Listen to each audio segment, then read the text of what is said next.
మన dynamic leader Shri Thanneer Harish Rao గారు, మాజీ మంత్రివర్యులు, అదేవిధంగా ఇప్పటివరకు ఎంపీగా ఉండి మొన్న దుబ్బాక నియోజకవర్గం నుంచి ఎమ్మెల్యేగా గెలుపొందిన పెద్దలు కొత్త ప్రభాకర్ రెడ్డి గారికి, అదేవిధంగా నర్సాపూర్ ప్రస్తుత శాసనసభ్యులు సునీతా లక్ష్మారెడ్డి మేడం గారికి, వారి దగ్గర నేను పనిచేశాను అడిషనల్ పిఎస్గా. ఇక్కడ నుంచి మీ జిల్లా నుంచి పోయి అక్కడే సంగారెడ్డిలో పనిచేసిన తర్వాత వెళ్ళాను. వారు మాజీ మంత్రివర్యులు, అనుభవజ్ఞురాలు, అదేవిధంగా మన జిల్లా పరిషత్ చైర్పర్సన్ మంజుశ్రీ జయపాల్ రెడ్డి గారు, పెద్దలు ఫారూక్ హుస్సేన్ గారు, పట్నం మాణిక్యం గారు, శివకుమార్ గారు, పెద్దలు బుచ్చిరెడ్డి గారు, దేశపాండే గారు, నా సహోదరుడు సహోద్యోగి రిజైన్ చేసి మనతో పాటు ఉన్నారు, మామిళ్ళ రాజేందర్ గారు, నరహరి రెడ్డి గారు, దేవేందర్ రెడ్డి గారు, శివరాజ్ పాటిల్ గారు, నగేష్ గారు, విజేందర్ రెడ్డి గారు, ముఖీం భయ్య, హకీం గారు, శ్రీహరి గారు, జడ్పీటీసీలు, ఎంపీపీలు, వేదిక మీద ఇంకెవరినైనా నేను చెప్పకుంటే కూడా మన్నించండి. మీ అందరికీ కూడా పేరు పేరున నేను ఈ మీటింగ్కి మీకు ధన్యవాదాలు చెప్తా ఉన్నాను. అదేవిధంగా మున్సిపల్ కౌన్సిలర్స్, ఎక్స్ సర్పంచెస్, గ్రామ అధ్యక్షులు, పేరు పేరున ఈ కార్యక్రమానికి వచ్చిన కార్యకర్తలకి, ఎలక్ట్రానిక్ మీడియా, ప్రింట్ మీడియా అందరికి కూడా నమస్కారం. నేను ఈ ప్రాంతానికి సుపరిచితుడిని, చాలా సంతోషం ఉంది. నేను నా 25 సంవత్సరాల సర్వీసులో సుమారుగా 11 సంవత్సరాలు ఈ ఉమ్మడి మెదక్ జిల్లా గడ్డ మీద నేను పనిచేయడం జరిగింది.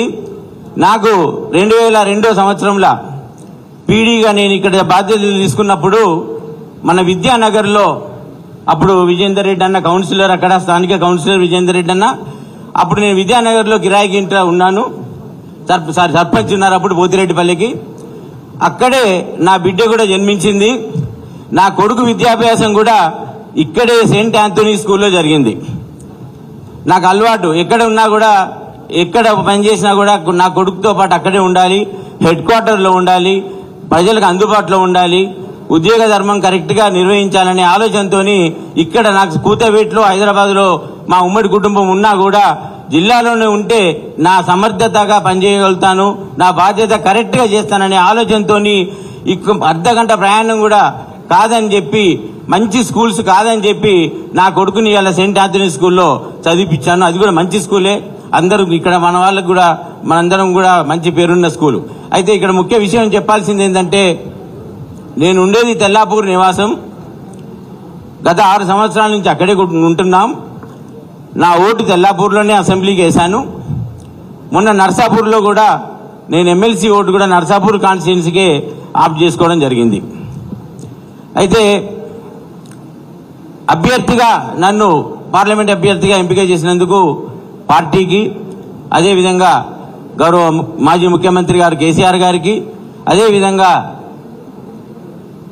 నాకు అన్ని దిక్కైన హరీష్ అన్నకి, వారు ఈ జిల్లాకు నన్ను జాయింట్ కలెక్టర్గా తీసుకొచ్చింది వారే, నాకు రాజకీయ జీవితం ఇచ్చింది వారే, నాకు అడుగడుగున నన్ను నడిపించేది కూడా వారే. నేను మెదక్ కలెక్టర్ బాధ్యతలు తీసుకున్నప్పుడు ఉదయాన్నే 7:30కు ఫోన్ చేశాను 2016లో.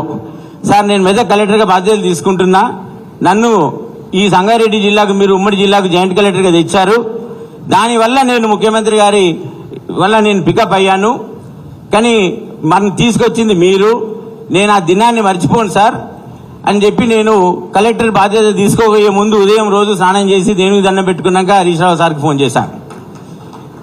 చేస్తే ఆ రోజు ఒక మాట అన్నారు, ఈ వేదిక మీద నేను చెప్పాల్సిన అవసరం ఉంది ఈరోజు. నువ్వు సమర్థుడివి, ప్రజల కొరకు పనిచేస్తావు, నీకు ఈ కలెక్టర్ ఉద్యోగం చిన్నది, నిన్ను ఎన్నడో ఉన్నాడు నేను చట్టసభలో కూర్చుండ పెడతా అని చెప్పేసి నాకు ఆ రోజు చెప్పారు. 2016లో చెప్పారు. నేను ఊహించలేదు, నాకు ఈ అవకాశం ఇవాళ వస్తుంది సార్ నాకు ఇస్తారని చెప్పి ఊహించలేదు నేను. ఇక్కడ ఆ రోజే నాలో ఉన్న ఆలోచన వారు చూశారు, జాయింట్ కలెక్టర్గా నా పని విధాన్ని వారు చూశారు. నువ్వు సమర్థంగా చేయగలుగుతావు, నీలాంటి వాళ్ళు చట్టసభలో ఉండాలి, నీలాంటి వాళ్ళు ప్రజల దగ్గర ఉండాలి, నీలాంటి వాళ్ళు మా టీంలో జాయిన్గా, నువ్వు బీఆర్ఎస్ టీంలో టీఆర్ఎస్ టీంలో నువ్వు జాయిన్ కావాల్సిన అవసరం ఉంది అని చెప్పి ఆ రోజు మన మంత్రివర్యులు నిర్ణయం తీసుకున్న మేరకి ఈ రోజు నా రాజకీయ ప్రస్తావన స్టార్ట్ అయిపోయింది. దాన్ని గుర్తించి కలెక్టర్గా భారతదేశ చరిత్రలో మన భారతదేశంలో సుమారుగా 728 జిల్లాలు ఉన్నాయి. సుమారుగా 728 జిల్లాలలో ఒక కలెక్టర్ అనే ఆఫీసరు యావరేజ్గా 2 సంవత్సరాలు, సంవత్సరంన్నర, 2.5 సంవత్సరాలు మాత్రమే పనిచేస్తారు. అలాంటిది మన గౌరవ మాజీ మంత్రివర్యులు హరీష్ అన్న గారు, గౌరవ మాజీ ముఖ్యమంత్రి కేసీఆర్ సార్ నన్ను సుమారుగా 7.5 సంవత్సరాలు ఉమ్మడి జిల్లాకు జాయింట్ కలెక్టర్గా, సిద్దిపేట జిల్లాకు సుమారుగా 5 సంవత్సరాలు కలెక్టర్గా ఉంచారంటే భారతదేశంలో ఐఏఎస్ ఆఫీసర్లు ఎంతమంది ఉన్నా కూడా అందులో అంత పెద్ద అవకాశం వారి వల్ల నా ఒక్కరికే దక్కిందని చెప్పి చెప్తా ఉన్నాను. అయితే ఇక్కడ ఒక కీలకమైన విషయం మనందరం గుర్తుంచుకోవాలి. మీ అందరికీ నేను సమవినయంగా మనవి చేస్తా ఉన్నా. ఇవాళ ఏదో ముఖ్యమంత్రి గారో ఏదో మంత్రి గారో నన్ను ఉంచాలంటే ఉంచరు. నన్ను ఉంచేది ప్రజలు, నన్ను ఉంచేది పార్టీ లీడర్లు. ఆ సీట్లో నన్ను ఉంచిండ్రు అంటే ప్రజాదరణ ఉంది కాబట్టి, ప్రభుత్వ పథకాల అమల్లో బాగా ఉంది కాబట్టి, జిల్లా వేగంగా అభివృద్ధి చెందుతుంది కాబట్టి, భారతదేశ మ్యాప్లో సిద్దిపేట జిల్లా ఉంది కాబట్టి, ఈ అధికారి పోతే బాగుండదు అనే ఆలోచనతో నాకు వారి దీవెనలు ఉన్నాయి కాబట్టి, వారి సపోర్ట్ ఉంది కాబట్టి, గౌరవ ముఖ్యమంత్రి గారి ఆదేశాలు ఉన్నాయి కాబట్టి, గౌరవ మంత్రి గారు అప్పటి మంత్రి గారు వారి ఆదేశాలు ఉన్నాయి కాబట్టి సమర్థంగా పనిచేశాను. ప్రజలకు చేరువయ్యాము. ప్రజల అనుమతి ఉంది కాబట్టి, ప్రజలు కోరుకున్నారు కాబట్టి, ప్రజాప్రతినిధులు కోరుకున్నారు కాబట్టి ముఖ్యమంత్రి గారు కూడా అదే విధంగా నన్ను కంటిన్యూ చేయడం జరిగింది. ఏ ఒక్కరోజు కూడా ప్రజలకు దూరంగానో ప్రభుత్వ పనికి దూరంగానో ఉండలేదు. 25 ఏళ్ల ప్రభుత్వ ఉద్యోగ ప్రస్తావనలో ఒక గ్రూప్ 1 ఆఫీసర్గా స్టేట్లో టాప్ ర్యాంకులో నేను గ్రూప్ 1 పరీక్ష ఉత్తీర్ణులై 1996లో డిప్యూటీ కలెక్టర్ హోదాలో ఉద్యోగం చేరిన నాటి నుంచి కూడా 25 సంవత్సరాల ప్రభుత్వ ఉద్యోగంలో ఒక ప్రభుత్వ అధికారిగా నా ఆలోచన ఒకటే. నేను ప్రభుత్వ అధికారిగా వచ్చిందంటే ఆ భగవంతుని దీవెనలు, నా పూర్వజన్మ సుకృతం. నాకు ఒక ఎజెండాతోనే ఆ భగవంతుడు నా కుర్చీలో కూర్చుండబెట్టాడు. ఆ ఎజెండా ఏంటంటే, నువ్వు అధికారిగా కుర్చీలో కూర్చుంటే నీ ఎదురుగా వచ్చి నిలుచుండి మాట్లాడి ఎవరన్నా నిన్ను అడిగినప్పుడు ఆ మనిషిని, ఆ మహిళను నీ కుటుంబ సభ్యునిగా ఆలోచించుకో. ఫస్ట్ నీ చెల్లెనా, నీ అమ్మనా, నీ భార్యనా, నీ బిడ్డ అడుగుతుందా అని ఫస్ట్ ఆలోచించుకోవాలి. నీ కుటుంబ సభ్యునికే ఆ సమస్య వస్తే నువ్వు ఏ విధంగా పరిష్కరిస్తావో అంతే శ్రద్ధతోని ప్రతి సమస్యను పరిష్కరిస్తేనే అధికారి అవుతాడు. ఆ ఆలోచనతోనే నా 25 సంవత్సరాల ఉద్యోగం ప్రయాణం చేసింది.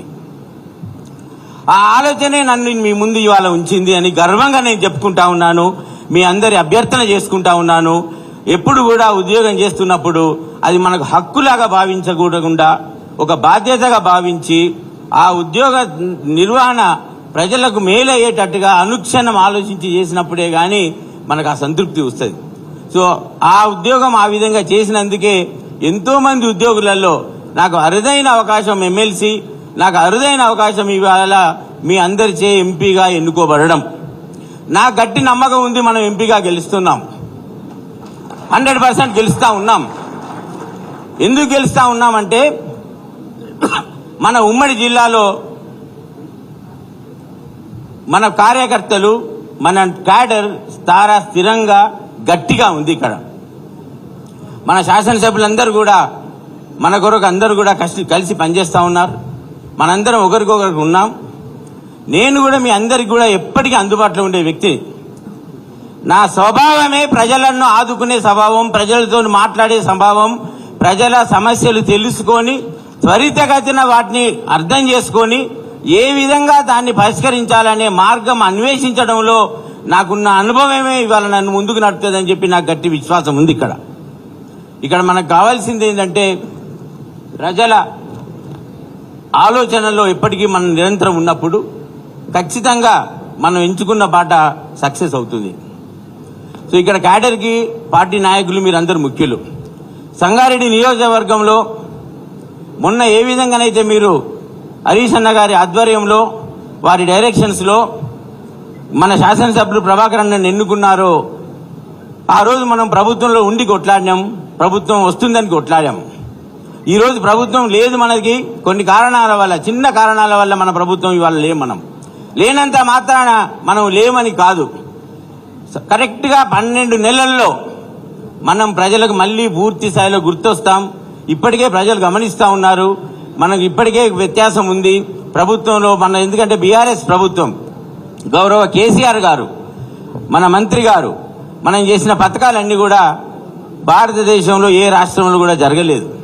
ఒక ఐఏఎస్ ఆఫీసర్గా, ఒక జిల్లా కలెక్టర్గా మన దేశంలో ఉన్న అన్ని జిల్లాల కలెక్టర్లతో నాకు సత్సంబాలు ఉంటాయి. ఆ మార్గంలో నేను చూసినట్టయితే ఈ 10 సంవత్సరాలలో జరిగిన అభివృద్ధి కానివ్వండి, ఈ 10 సంవత్సరాలలో జరిగిన సంక్షేమం కానివ్వండి, భారతదేశంలో ఏ రాజకీయ పార్టీ చేయలేదు, ఏ ప్రభుత్వం చేయలేదు. చేసిందా ఒకసారి చెప్పండి మీరే గట్టిగా. చేసిండ్రా? చేసినా కూడా మనం ప్రజలు వద్దు అనుకున్నారంటే దానికి కొన్ని కారణాలు ఉన్నాయి. ఆ కారణాలను మనం విశ్లేషించుకుంటున్నాం, ఆ కారణాలను చక్కదిద్దుకుంటున్నాం. ఆ కారణాలు చక్కదిద్దుకునే మార్గమే ఇవాళ మనకి ఎంపీ ఎలక్షన్ నిదర్శనం కావాలని చెప్పి మీ అందరినీ కూడా నేను కోరుకుంటా ఉన్నా. తప్పకుండా మనందరం గెలుస్తాం, మనందరం కూడా మళ్ళీ మంచి రిజల్ట్స్ మనకి పార్లమెంట్లో రాబోతా ఉంది. ఇక్కడ కావాల్సింది ఒకటే, హరీష్ సార్ ఏ విధంగానైతే మనకు డైరెక్షన్స్ ఇస్తారో, మన మాజీ మంత్రులు ఏదైతే ఇస్తారో వారి కింద మన ఇక్కడ మన నియోజకవర్గ కేంద్ర నాయకత్వం ఏదైతే ఇస్తారో అందరికి కూడా చేస్తాం. అదేవిధంగా చింతా ప్రభాకర్ గారు ఏదైతే మనకు గౌరవ శాసనసభ్యులు వారి సూచనల మేరకి మనం ముందు నడుచుకుంటూ వెళ్ళి ఒక సమిష్టి నాయకత్వంలో సమిష్టి నిర్ణయాలు తీసుకొని ప్రతి గ్రామానికి ప్రతి బూత్ కనెక్ట్ అయ్యి మీ అందరి సహకారం కోవాలని కోరుకుంటున్నా. ఇంకొక విషయం నేను మీకు చెప్పదలుచుకున్నా. నేను ఈ సంగారెడ్డిలోనే 2 సంవత్సరాలు, దాదాపు 5 సంవత్సరాలు ఉన్నా. నా బిడ్డ కూతురు జన్మించింది ఇక్కడే. నేను జాయింట్ కలెక్టర్గా పీడీగా 2002 నుంచి 2002 నుంచి 2004 వరకు ఉన్నాను. తర్వాత 2009లో అడిషనల్ కలెక్టర్గా ఉన్నాను. తర్వాత 2014లో జాయింట్ కలెక్టర్గా మీ దగ్గరికి వచ్చాను.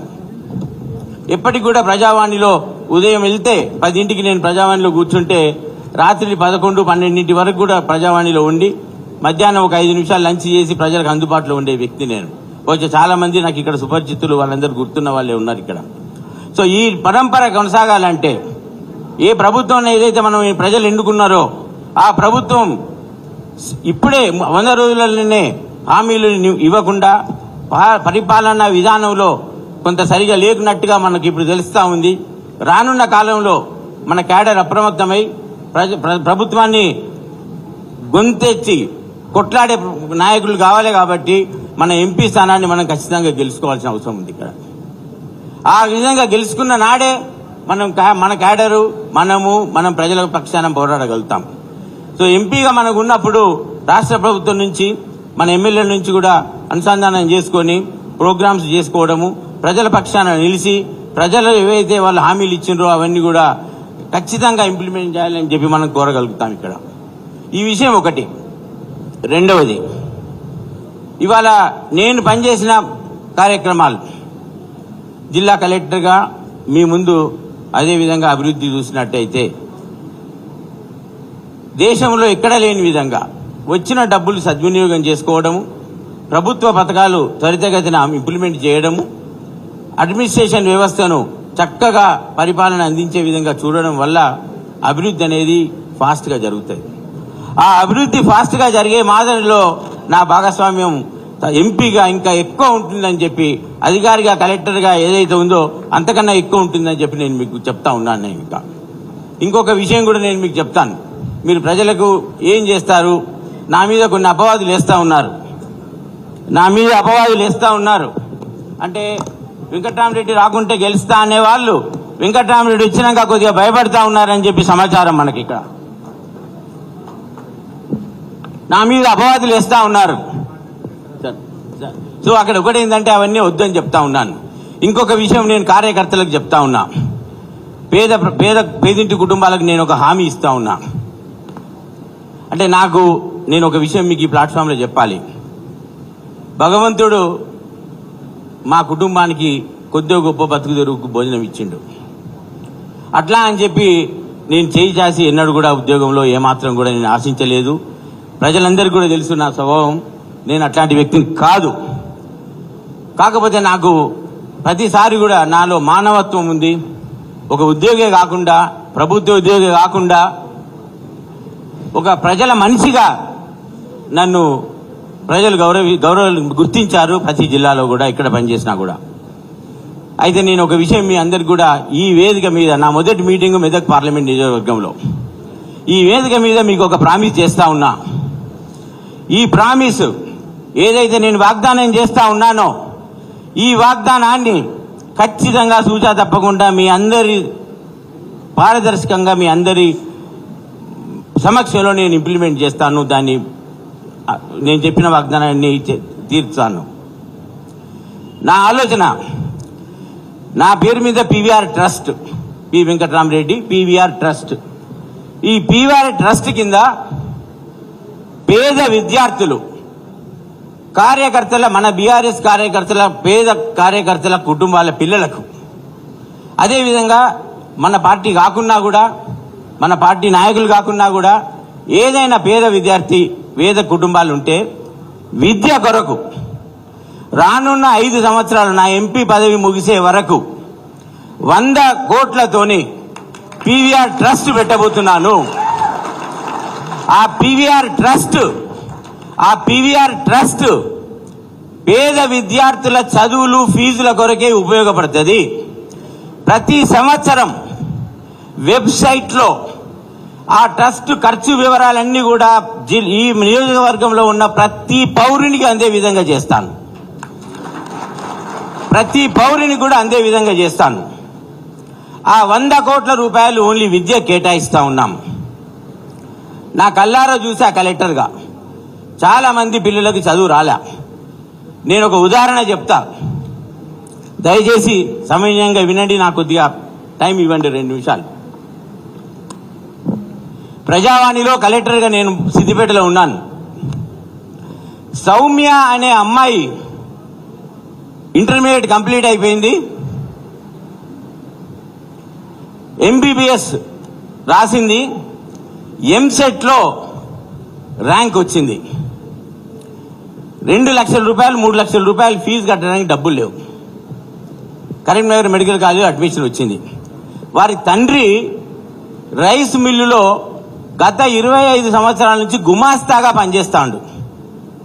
సౌమ్య వాళ్ళ తండ్రి ఆయన వయస్సులో ఉన్నప్పుడు బస్తాలు భుజం మీద వేసుకోవడము, లేకుంటే టైర్ల బండిని మెడ మీద వేసుకొని నడిపేవాడు.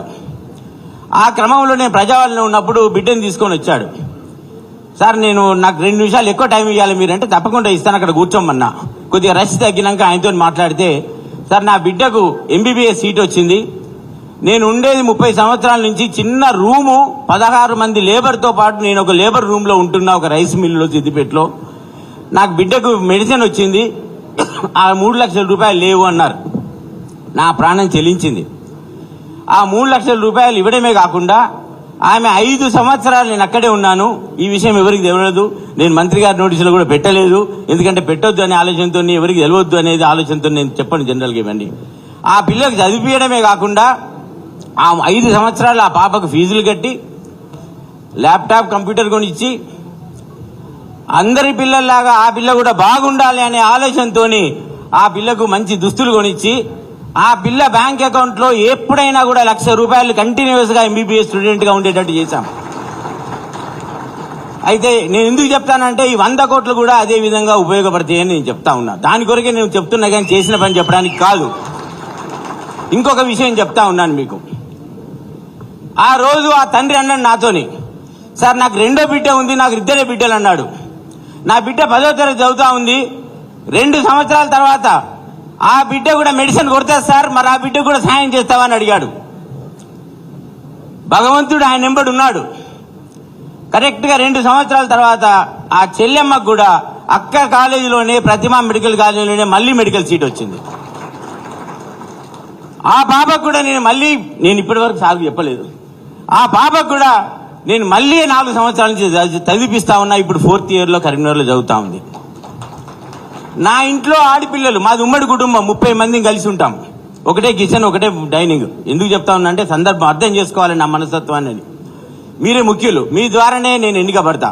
మీరు సైనికుల్లా పనిచేస్తే నా ఎన్నిక ఖాయం. నేను రాజకీయాలకు డబ్బుల కొరకు రాలే, డబ్బుల కొరకు సంపాదించిన వాగ్దానం చేస్తా ఉన్నా. నా సేవలు మీరు తీసుకోండి, నిరంతరం మీ వెంట ఉంటా. ఆ రోజు మళ్ళీ చదివిపించాను, రెండో బిడ్డ కూడా మెడిసిన్ చదివిపిస్తాను. మా ఇంట్లో పిల్లలు కూడా ఆ పిల్లలు చూసి నేర్చుకోవాలని చెప్పి ఆ తల్లిదండ్రులను ఎవరికి తెలియలేదు, సిద్దిపేటలో ఎవరికి చెప్పకుండా రమ్మని, ఎందుకు పబ్లిసిటీ అని చెప్పి ఆ తల్లిదండ్రులను ఆ ఇద్దరు అమ్మాయిలను తీసుకొచ్చి మా కుటుంబం మొత్తంతో మా పిల్లలను పరిచయం చేసి వాళ్ళలాగా మీరు చదవాలి అని చెప్పి నేర్పి పంపించడం జరిగింది. ఇది ఎందుకు చెప్తున్నా అంటే ఈ 100 కోట్లు సద్వినియోగం కావాలి. ఒక అపోహ ఉంటుంది, ఒక రాజకీయ నాయకుడు 100 కోట్లు ఇస్తారంటే వట్టిగా వాళ్ళకి ఇచ్చుకుంటారంటారు. అది నేను అందువరకే మీకు చెప్పా. ప్రతి సంవత్సరం 20 కోట్లు పేద విద్యార్థుల పిల్లల కొరకు విద్య కొరకు నేను ఖర్చు పెడతా.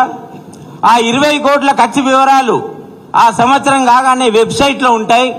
ఎవరికి, ఏ కూతురికి, ఏ కార్యకర్త పిల్లలకు పోయింది అనేది మీకు అక్కడ వివరాలు ఉంటాయని చెప్పి నేను ఇవాళ మీకు సవివరంగా చెప్తా ఉన్నా. అదే కాకుండా 7 నియోజకవర్గాలలో గెలిచిన 9 నెలల లోపు 7 నియోజకవర్గాలలో ఇలాంటి ఫంక్షన్ హాల్ను నిర్మించి మన క్యాడర్కి రూపాయి ఖర్చు లేకుండా ఫంక్షన్స్ నిర్వహించే బాధ్యత నాది.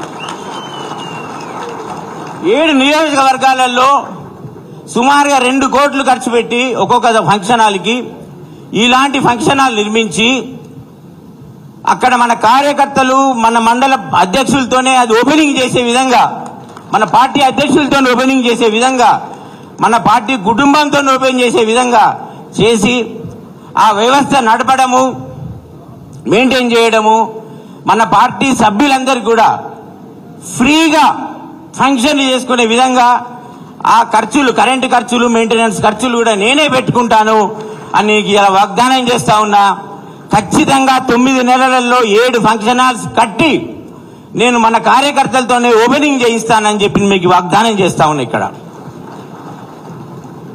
నేను ఇవి చేయడానికి 2 కారణాలు.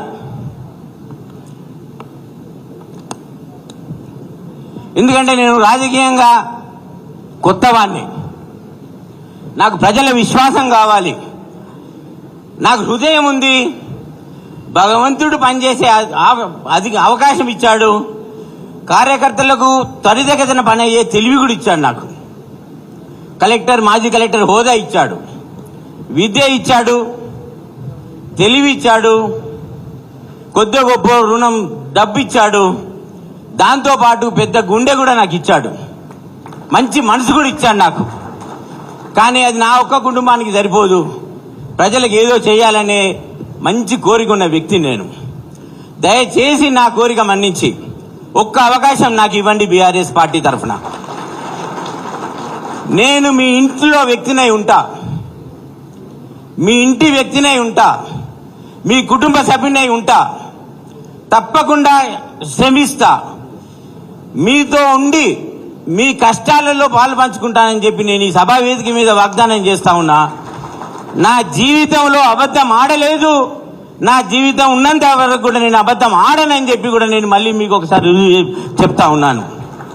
9 నెలల లోపల ఫంక్షన్ హాల్స్ ఓపెన్ చేసి గెలిచిన నెల రోజుల లోపల ట్రస్ట్ ఓపెనింగ్ కార్యక్రమాలు 7 నియోజకవర్గ కేంద్రాలలో ఓపెన్ చేస్తాను, కార్యకర్తల సమక్షంలో ఓపెన్ చేస్తాను. గెలిచిన నెల రోజుల లోపల ట్రస్ట్ ఓపెన్ చేస్తాను, గెలిచిన 9 నెలల లోపల ఇలాంటి ఫంక్షన్ హాల్ ఓపెన్ చేస్తానని చెప్పి మీకు వాగ్దానం చేస్తా ఉన్నా. దయచేసి ఈ హాల్లో ఉన్న కార్యకర్తలు మీరు ప్రభాకర్ అన్నను గెలిపించారు. ఆ రోజు ప్రభుత్వంలో ఉన్నాం, ఆ రోజు ప్రభుత్వం వస్తుందని మనకు ఆశ, బలం. ఈ రోజు లేం మనం. కాకపోతే మనకు క్యాడర్ ఉంది, మనకు ఓట్లున్నాయి. మన ఓట్లు, మన క్యాడర్ పనిచేస్తే నేను గెలుస్తా. హరీష్ రావు సార్ నాకు డైరెక్షన్స్ ఇస్తా ఉన్నారు. ప్రతిరోజు వారి డైరెక్షన్స్ లో ప్రయాణం చేస్తా ఉన్నా. స్థానిక నాయకత్వం, శాసనసభ్యుల అడుగుజాడలో నడుస్తా ఉన్నా. కాబట్టి దయచేసి మీరు ఊరూరున ప్రతి ఊళ్ళో చర్చ జరపండి.